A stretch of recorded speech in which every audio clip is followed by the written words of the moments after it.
بسم اللہ الرحمن الرحیم. شروع اللہ کا نام لے کر جو بڑا مہربان نہایت رحم والا ہے. حضرت عبداللہ بن ابی اوفا رضی اللہ عنہ بیان کرتے ہیں، جب کوئی قوم نبی صلی اللہ علیہ وسلم کے پاس صدقہ لے کر آتی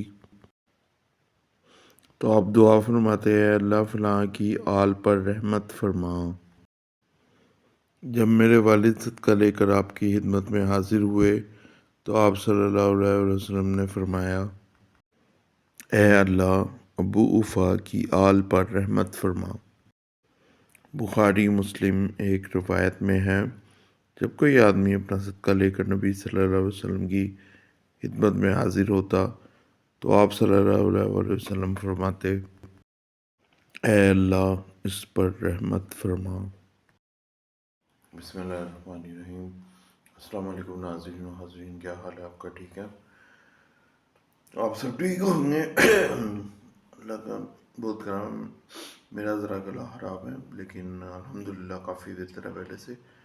آج کی حدیث کا جو میں ترجمہ لے کے آیا ہوں یہ مشکات المصافی کی بک سے ہے، کتاب سے ہے. اس کا ریفرنس ہے 17777 اور زکوٰۃ کے بارے میں بیان ہے.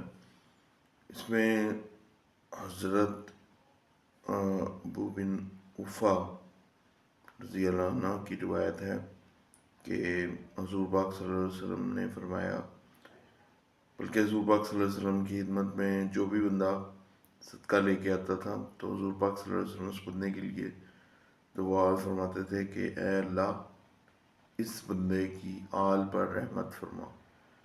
آل کا مطلب کہ جو بھی آپ کا آباء و اجداد خاندان سب پہ رحمت کی دعا کی جاتی تھی.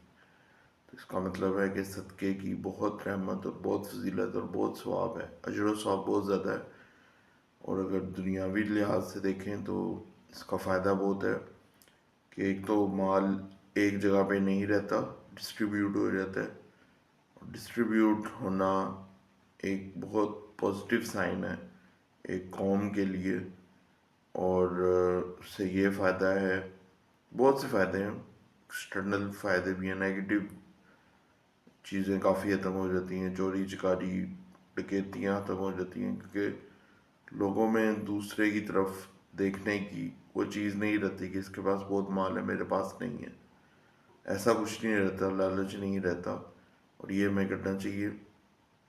اسی طرح انہی صحابہ نے اپنا ہی واقعہ بتایا کہ میرے والد صاحب جب صدقہ لے کے آئے تو حضور پاک صلی اللہ علیہ وسلم نے اسی طرح دعا فرمائی کہ ابو اوفا کی آل پر رحمت فرما.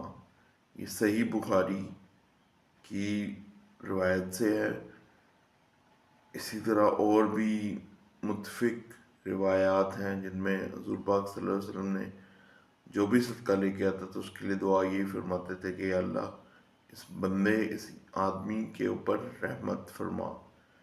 تو بیسیکلی ہمیں زکوٰۃ دینی چاہیے جتنی فرض ہے، دینی احکامات کو مد نظر رکھتے ہوئے اور اسلام کو اور جو بھی ہمارے احکامات ہمارے اوپر واجب ہیں ان کو دیکھتے ہوئے ہمیں یہ ضرور ادا کرنا ہے صدقہ. اس سے آپ کے گناہ بھی چھٹتے ہیں، ثواب بھی ملتا ہے، بڑا کچھ ہوتا ہے. تو یہی تھی آج کی حدیث کا ترجمہ. تو آپ کو ضرور اس کا فائدہ ہوگا انشاءاللہ. اپنے کمنٹس، لائکس اور شیئر بھی ضرور کریں، اور اگر کوئی غلطی میرے سے ہوگی تو بتائیے ضرور. شکریہ بہت بہت. اللہ حافظ. اچھا جی ناظرین و حاضرین، ایک کریکشن کر لیں. ان صحابہ کا نام حضرت عبداللہ بن ابی اوفا رضی اللہ عنہ ہے. تو ان سے روایت ہے جو میں نے ابھی ذکر سارا بیان کیا ہے. تو یہ روایات ان سے ہے زکوٰۃ کے بارے میں، جو حضور پاک صلی اللہ علیہ وسلم جو لوگ صدقہ لے کے آتے تھے ان کے لیے دعا فرماتے تھے. تو حضرت ابی اوفا کے والد صاحب جب لے کے آئے تھے صدقہ حضور پاک صلی اللہ علیہ وسلم کی خدمت میں، تب ان کے لیے بھی یہی دعا کی گئی تھی کہ اے اللہ ابو اوفا کی آل پر رحمت فرما. تو یہ کریکشن کر لیجئے گا. یہ ریفرنس بہت سینسٹیو ہوتے ہیں، یہ کریکشن کر لینی بہتر ہوتی ہے. شکریہ.